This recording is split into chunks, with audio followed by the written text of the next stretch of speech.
Smirked as she served Thanksgiving dinner. Thanks to your breakup, I can finally have a family get-together without him. My cousin giggled. One less ex to worry about, right? I stood up, my plate still full. I left without a word, smirks still on their faces.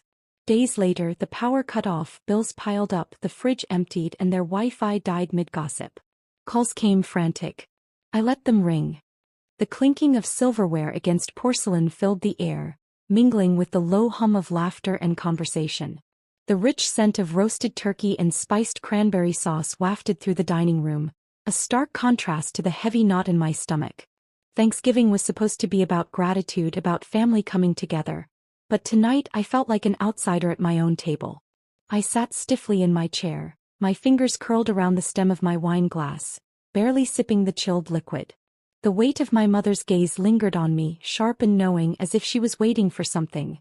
Waiting for me to react, waiting for me to break. Chelsea, sweetheart. My mother's voice cut through the chatter, silky and sweet, yet laced with something cold beneath the surface. You must be relieved, aren't you? I blinked, setting my glass down. Relieved. She smiled, a slow, deliberate stretch of her lips. Oh, you know, she said, gesturing vaguely with her fork. Now that Tyler is out of the picture, things can finally go back to normal.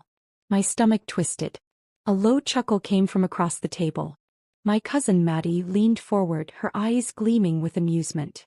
Yeah, one less ex to worry about, right? She smirked, popping a bite of mashed potatoes into her mouth as if she hadn't just driven a knife into my chest. The words echoed in my mind, dull and disorienting. I felt my breath hitch, my fingers tightening around my napkin as my heart pounded against my ribs. What? I murmured, my voice barely above a whisper. Oh, come on, Chelsea. Maddie laughed, shaking her head. You know, it was never going to last. And honestly, it's for the best. If you had married him, we'd probably be the ones struggling to pay bills. A sharp, suffocating silence stretched over the table. The air turned thick, suffused with the weight of unspoken truths. My mother lifted her wine glass in a casual toast, her lips curling at the corners. But look at us now, she said, her voice dripping with satisfaction. Together like always. No one comes between family. The world around me blurred into white noise. The laughter, the clinking of dishes, the warmth of the holiday meal. It all faded into the background. All I could hear was my own heartbeat pounding in my ears. They had planned this. They had wanted this. Every fight with Tyler, every misunderstanding, every moment of doubt that had poisoned our relationship. It hadn't just been bad luck. It had been them. A sickening realization washed over me, ice cold and suffocating. They had never supported me. Never wanted me to be happy. They only wanted control. And now here they were, toasting to my heartbreak. I swallowed hard, my throat tight and dry. I could feel their eyes on me, waiting, expecting me to smile, to nod, to pretend that their betrayal didn't slice through me like a blade. But I didn't. Instead, I set my napkin down beside my untouched plate and slowly pushed my chair back. The sound of wood scraping against the floor felt deafening in the heavy silence that followed. Chelsea. My mother's voice was smooth, but there was a flicker of something else in her tone. Curiosity? Amusement? I didn't answer. I stood, my hands at my sides, my face unreadable. Maddie tilted her head, eyes dancing with thinly veiled mockery. Oh, come on, she teased. You're not seriously mad, are you? I turned my gaze on her, steady and unwavering. Then I walked away. Not a word. Not a glance back. I heard my mother exhale a small chuckle, like she had just won some unspoken game. Maddie muttered something under her breath, but I was already stepping into the hallway, away from the suffocating weight of their laughter. I grabbed my coat from the rack near the door, slipping it over my shoulders with slow, deliberate movements. My hands were trembling, but I wasn't sure if it was rage, heartbreak, or something else entirely. As I reached for the handle, a voice called out behind me. Chelsea. I froze. For a split second I thought, hoped, that maybe, just maybe, someone had realized what they had done. That maybe this was all some cruel joke, a misunderstanding, and that any second now my mother would rush over, tell me it was all a mistake, that she really did care. But then she spoke again. Be smart, sweetheart. Family always comes first. I felt my fingers curl around the doorknob, my nails digging into my palm. I pushed the door open. The cold November air hit my face like a slap, sharp and biting against my flushed skin. I stepped outside. And then I closed the door behind me, sealing them out, not just for the night but for good. As I walked down the driveway, my breath formed white clouds in the frigid air. The distant hum of laughter still drifted from inside, muffled by the walls that had once felt like home. But it wasn't my home. Not anymore. I climbed into my car, gripping the steering wheel so tightly that my knuckles turned white. I refused to cry. Not for them. Not anymore. Instead, I sat in silence, the weight of the night settling deep into my bones.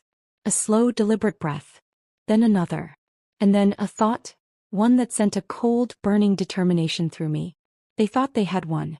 They thought they had broken me, that I would crawl back, obedient and blind just like before. But they were wrong. Because I wasn't just walking away. I was leaving them behind. Forever. And this time they were the ones who were about to lose everything. The night air was sharp against my skin, the cold sinking into my bones as I sat motionless in my car, my hands gripping the steering wheel so tightly my knuckles turned white. My mother's words still echoed in my mind. Family always comes first. I had spent my whole life believing that. And yet tonight that phrase didn't feel like love. It felt like a threat. I forced a slow, steady breath through my nose, my heartbeat pounding so violently it almost drowned out the world around me. Streetlights cast long, golden streaks across the hood of my car, but I couldn't bring myself to turn on the ignition. Because now, sitting in the suffocating silence, the memories started to click together. A puzzle I hadn't realized was being assembled right in front of me.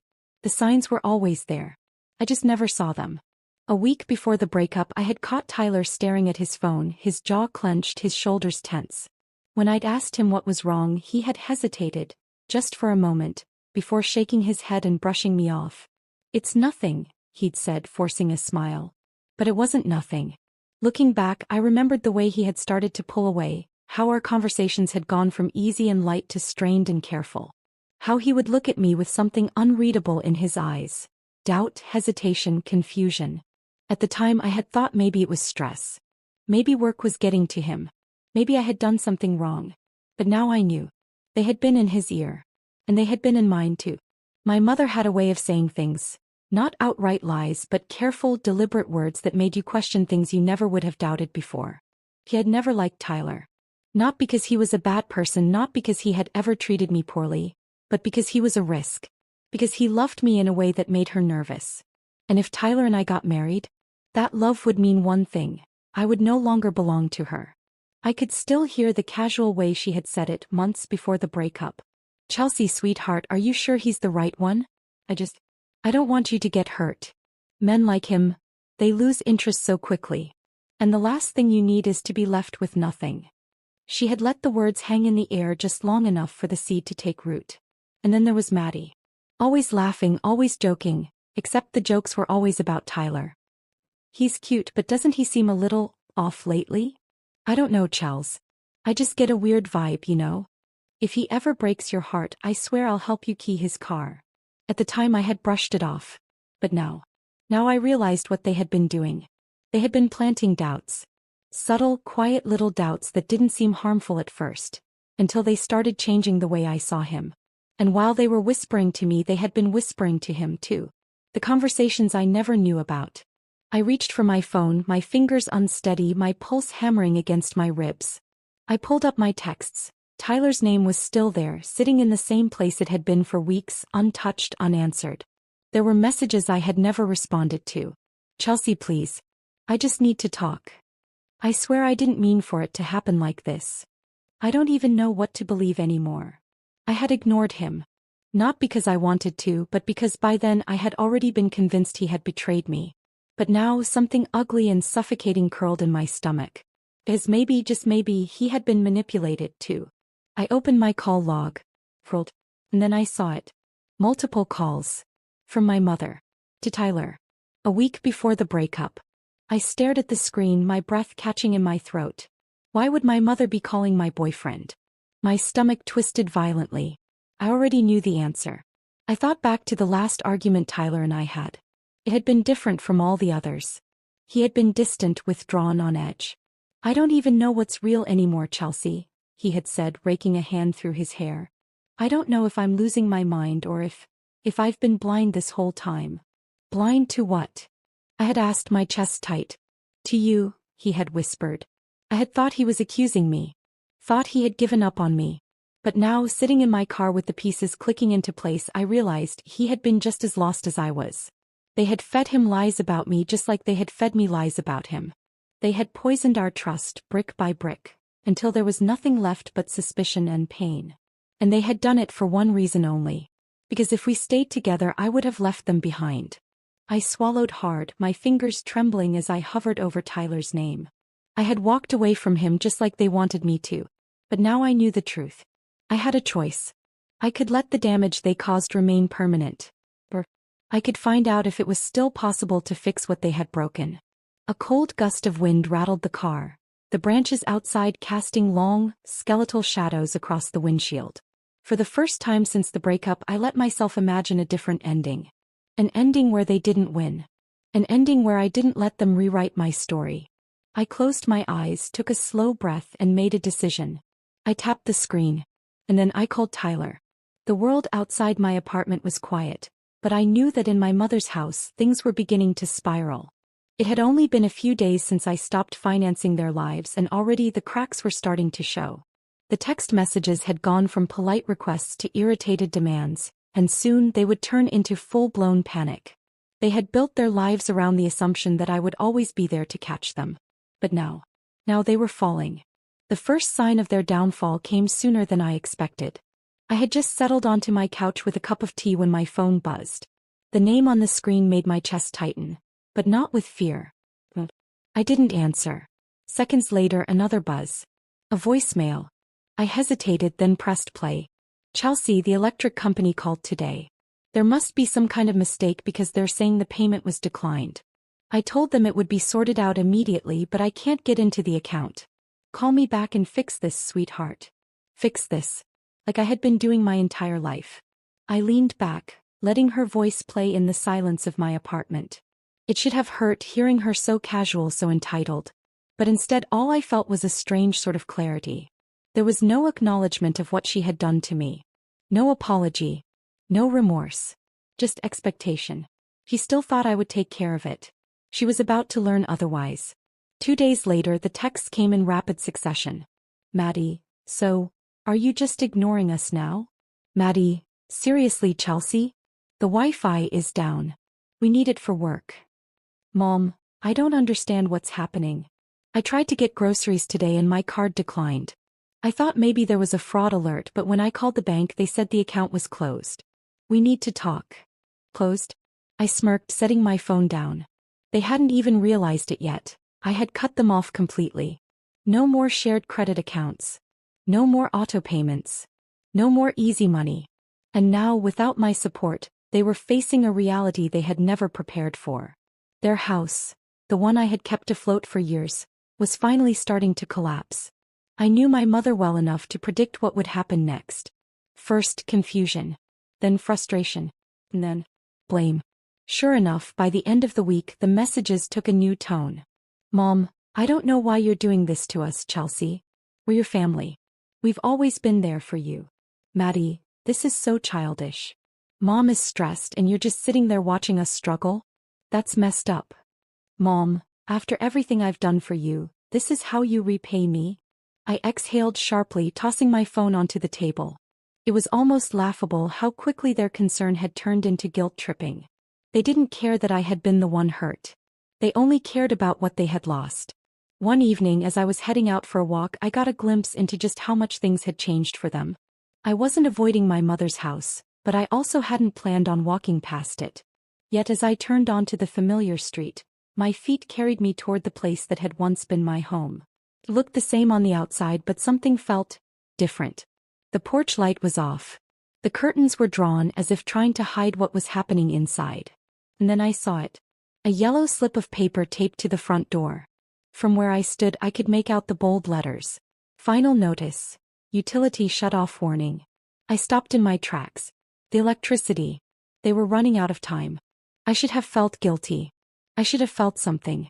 But all I felt was a cold, sharp sense of justice. This was the life they had chosen.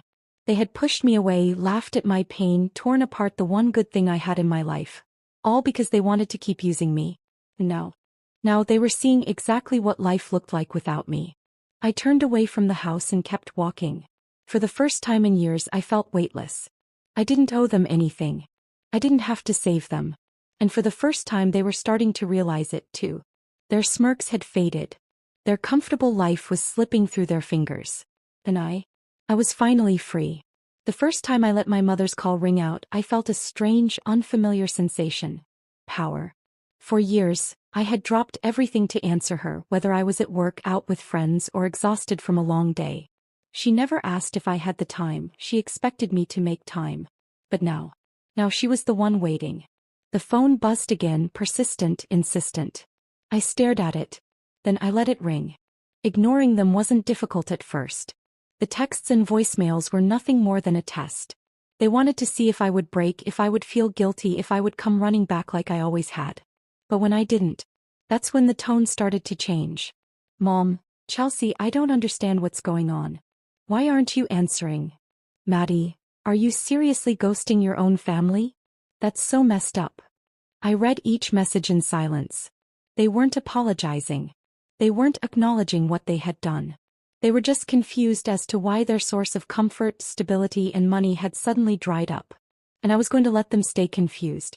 The next day, 7 missed calls. Mom, Maddie, then Mom again. By the 4th voicemail, I could hear the frustration bleeding through her words. Chelsea, what is going on? I know you're getting these messages. I raised you better than to ignore your own mother. I laughed, actually laughed. The irony of it. She raised me better? Better than what? Falling for her manipulation again. I tossed my phone onto the couch and went about my day. I made myself a real breakfast, something I had never had time for when I was busy cleaning up their messes. I took a long, uninterrupted shower. I sat in silence, enjoying the rare luxury of knowing no one could demand anything from me. It was exhilarating. And when my phone buzzed again, I didn't even bother looking. A week passed. The texts slowed. The calls weren't as frequent, but I could feel the anxiety growing in their silence. Then one night my phone lit up again. This time it was a video call. I stared at the screen. My mother. Normally she hated video calls. She only used them when she wanted to be dramatic. I let it ring until it stopped. A few seconds later a text appeared. Mom, fine. If you won't answer, then at least look at what you're doing to us. An image loaded beneath her message. A picture of their house, completely dark. No lights. No glow from the windows. Nothing but a cold, empty silhouette against the night. The power had been shut off. I tilted my head, taking in the image. Good. Another voicemail came in the next morning. This time my mother's voice was softer, almost pleading. Chelsea. Sweetheart, I think there's been a misunderstanding. I rolled my eyes. Here it was. We've just been under a lot of stress lately, you know? I may have said some things I didn't mean, but you know that's just how I am. You shouldn't take it so personally. So now it was a misunderstanding. So now I was being too sensitive. It was fascinating, watching the manipulation change shape, shift tactics, try to worm its way back in. I almost admired the effort. But I wasn't falling for it. By the second week their texts became a different kind of desperate. Not because they missed me. Not because they were sorry. But because they needed me. Maddie, okay, but for real, how long are you going to be mad? You've made your point. Can you just fix this now? Mom, you're being ridiculous. The power company won't even talk to me because the account is in your name. This is your responsibility. There was not an apology. Not an ounce of remorse. Just anger that their safety net had vanished. I had expected them to keep trying to guilt me. What I hadn't expected. For them to start blaming each other. A few nights later another text came through, this one from Maddie. Maddie, I don't know why you're mad at me. This was all Mom's idea anyway. She's the one who told me to go along with it. I read it twice. Then a slow, satisfied smirk crossed my face. But the cracks weren't just showing, they were splitting wide open. The days passed. Their messages became more chaotic, more scattered. One minute my mother was trying to be sweet, trying to pull me back in with guilt and nostalgia. The next, she was furious, spitting out angry voicemails about how she had sacrificed everything for me, how I was being selfish and cruel. Maddie's text slowed, like she was finally realizing what I had known all along. Our mother would throw her under the bus the second she needed to. I imagined the house cold, dark, silent. No Wi-Fi. No easy spending. No lifeline. Just them alone with the consequences of their own actions. And I slept better than I had in years. I expected one last desperate attempt. One final message, one final plea. But it never came. Instead, they stopped reaching out altogether. It wasn't because they had given up. No, I knew them too well for that. It was because they had finally realized the truth. I wasn't coming back. They could beg, they could manipulate, they could throw blame in every direction. It didn't matter. I wasn't picking up the phone. The first time I hesitated before ignoring a call, it wasn't from my mother or Maddie. It was Tyler. His name flashed across the screen late one evening, long after I had settled into my new reality. One without my mother's grip, one where silence was my shield. But his call felt different. I stared at it, my heart tightening in a way I hadn't felt in weeks. The last time we had spoken, it hadn't ended well. The anger, the accusations, the way we had torn each other apart over things that weren't even real. But now, with the truth exposed, I couldn't stop thinking about one simple fact. We had been set up. We had never stood a chance. Not with my mother and Maddie working behind the scenes to destroy us. The phone stopped ringing. A voicemail followed. I didn't listen to it immediately. But something inside me had already shifted. It took me days to even consider calling him back. I told myself I didn't need to. That I had moved on, that picking up the pieces of our relationship would only complicate things. But late at night, when the city was quiet and my thoughts were the loudest, I kept coming back to the same question. What if there was still something worth saving? What if we had let them win? I had let my mother and Maddie convince me that Tyler was a problem, just like they had made him doubt me. But if we had been strong enough to love each other once, then maybe, just maybe, there was still something left to fight for. The next evening, as I sat in my car outside my apartment, I did something I hadn't done in weeks. I dialed his number. Tyler picked up after only 2 rings. There was a pause, a silence that stretched just a little too long before either of us spoke. Then finally his voice. Chelsea. I closed my eyes at the sound of it, a mix of hesitation and relief threading through his tone. Yeah, I murmured. It's me. Another pause. And then, a quiet exhaled breath as if he had been holding it in for weeks. I didn't think I'd hear from you again, he admitted. Neither did I. The words sat heavy between us, too much left unsaid, too much time wasted on things that weren't even real. Listen, I said finally. I know what happened. I know what they did to us. Tyler didn't speak right away, but when he did, his voice was lower, raw. I figured it out too, he said. But by the time I did, it was too late. You were gone. His words stung. Not because they were meant to, but because they were true. And for the first time, I wasn't just angry at my family. I was angry at myself. Angry that I had believed them. Angry that I had let them convince me to throw away something that had once been so real. I'm sorry, I whispered, gripping the phone a little tighter. Tyler sighed. Me too. But there was something in his voice, a quiet kind of hope, a lingering question. And I knew exactly what he was waiting for me to say next. We decided to meet at the park, the one where we had spent lazy summer afternoons talking about nothing and everything all at once. It felt safer than meeting at either of our places. Neutral ground, away from the shadows of the past. When I saw him standing by the benches, hands in his pockets, shoulders tense, I almost turned around. Because what if we were too broken to fix? But then he looked up and his eyes softened the moment they met mine. And suddenly I wasn't afraid anymore. He gave me a small, hesitant smile. Hey. We sat down, an awkward silence stretching between us for a moment before I finally spoke. They got into our heads, I said. They made us doubt each other. Tyler nodded slowly, exhaling through his nose. I hate that it worked. Me too. I swallowed my throat tight. I don't want them to win. His eyes flicked up to mine, something shifting in his expression. Then let's not let them.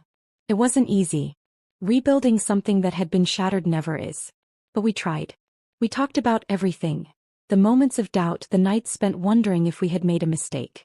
Tyler admitted how my mother had gotten to him, how she had made him question if he was really what I needed. I told him about the carefully placed whispers, the manipulation, The way Maddie had laughed at my pain while celebrating my heartbreak. The more we talked, the clearer it became. The love had never been the problem. The problem had been everyone else. And now, without their voices between us, we could finally hear each other again. As the weeks passed, something shifted. I stopped waiting for him to text first. He stopped hesitating before calling me. The walls between us didn't come down all at once, but brick by brick we pulled them apart. And then one evening, as we walked side by side down the same streets we used to, Tyler reached for my hand. Not in a way that was hesitant or unsure, but in a way that said, "I'm here. I'm choosing you." I laced my fingers through his. As I was choosing him too. The knock came late one evening, sharp and insistent against my apartment door. I knew it was coming. The calls had stopped. The texts had slowed. They had run out of ways to reach me. Now here they were, standing on the other side of my door, waiting for me to let them back in. I exhaled slowly, setting down my mug of tea. My fingers curled around the fabric of my sweater as I rose from the couch. The weight of everything, the years of manipulation, the betrayal, the heartbreak, settled on my shoulders. But I wasn't that girl anymore. The one who bent over backward to make them happy. The one who sacrificed everything for people who only took. I had reclaimed my life. No. It was time to close this door for good. I reached the door and hesitated. Through the peephole I saw them, my mother and Maddie. They looked different. Tired. Disheveled. Stressed. The weight of their own actions had finally caught up with them. But I wasn't foolish enough to believe it was remorse. No. This wasn't about regret. This was about desperation. I straightened my spine and pulled the door open. The cold air from the hallway rushed in, but I barely felt it. My mother's face softened instantly. "Chelsea." I arched a brow. "I'm surprised you knocked. I thought family always came first." A flicker of irritation crossed her features before she smoothed it away. She wasn't used to me standing my ground. "Sweetheart," she tried again, her voice laced with that familiar, practiced warmth she used when she wanted something. "Can we come in?" I didn't move. Behind her, Maddie shifted on her feet, arms crossed. She looked uncomfortable, like she would rather be anywhere but here. Good. Let her feel a fraction of what she had put me through. "No," I said simply. For a brief moment my mother blinked as if she hadn't expected that response. Then she sighed dramatically. "Chelsea, let's not do this. We're family. We need to talk." I leaned against the doorframe, arms crossed. "Funny," I mused. "You didn't want to talk when you were celebrating my breakup over Thanksgiving dinner." Maddie flinched and my mother's lips pressed into a thin line. "That was a misunderstanding," she said. I let out a short laugh. "No. It wasn't." A beat of silence. Then her voice dropped into something sharper, less patient. "This has gone on long enough, Chelsea. You've made your point. But this," she gestured between us as if I was the one being unreasonable, "this is cruel." I tilted my head. "Cruel?" Maddie, who had been silent up until now, finally spoke. "We get it, okay?" she muttered, scowling. "You're mad. You've had your little tantrum. But we can't live like this." I felt something inside me click into place. There was. Not "I'm sorry." Not "we were wrong." Just "we can't live like this." They didn't care about me. They cared about what they had lost. And I wasn't about to give it back. I met my mother's gaze head-on, unwavering, unshaken. "You know what's funny?" I said, my voice eerily calm. She narrowed her eyes, clearly not amused. "You made me believe I couldn't survive without you," I continued. "You convinced me that I needed this family, that I needed to take care of you." I took a step forward, just enough that I saw my mother tense. "But the truth is," I whispered, "you were the ones who couldn't survive without me." Maddie's face twisted. "Oh, come on, Chelsea. Don't act like you're better than us." I turned to her, my lips curling into something close to amusement. "I don't have to act. I just finally know my worth." My mother exhaled sharply, her patience wearing thin. "We don't have time for this. Just tell me, what do you want?" But there was. She thought this was a negotiation. That I had some price for my forgiveness. I smiled, slow and deliberate. "I want you to leave." Her face darkened. "Chelsea." I didn't wait for her to finish. I stepped back and closed the door. Firm. Final. A line drawn in concrete. And for the first time in my life, I didn't hesitate. I leaned against the door, listening. For a moment there was silence. Then Maddie's voice, sharp, frustrated. I told you she wasn't going to fall for it. A low, angry murmur from my mother. I couldn't make out the words, but I could hear the bitterness in them. Then footsteps. And finally, silence.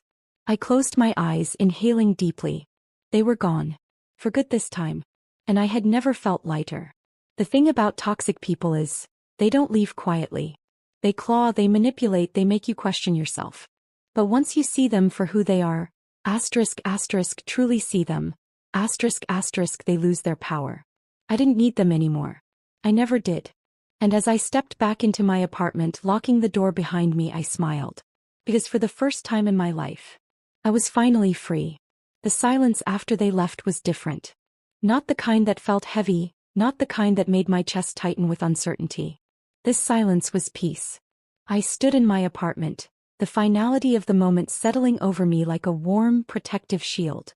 For the first time in years, there was no weight pressing down on me. No expectations, no manipulation, no one leeching off my kindness. I had done it. I had walked away and I wasn't looking back. I spent so many years trapped in a cycle of giving and sacrificing for people who only took. No. I was choosing myself. I could make my own decisions without worrying if they would approve. I could spend my money on things that made me happy without wondering how they would twist it into another guilt trip. And most importantly, I was no longer alone. Tyler was there, standing beside me in a way that no one else ever had. We weren't perfect. We had wounds that needed healing, scars that wouldn't fade overnight. But the difference now? We had each other. No whispers in our ears. No outside voices poisoning what we had. Just us. And that was enough. I used to think that getting revenge would feel like a grand moment. Like fireworks, like some dramatic scene in a movie where I walked away victorious while they crumbled behind me. But the truth? Revenge wasn't about making them suffer. It was about removing them from my life entirely. No more waiting for apologies that would never come. No more giving chances to people who had already shown me who they were. The best revenge was living a life they could never touch again. And that's exactly what I planned to do. I thought about my mother and Maddie sometimes, not with sadness, not with longing, just as a reminder. A reminder of what I had survived, of what I had escaped, of the strength it took to close that door. They would still exist, still live their lives, still complain about how unfair it all was. But none of that mattered. As I had moved on, I had built something new, something they could never take from me again.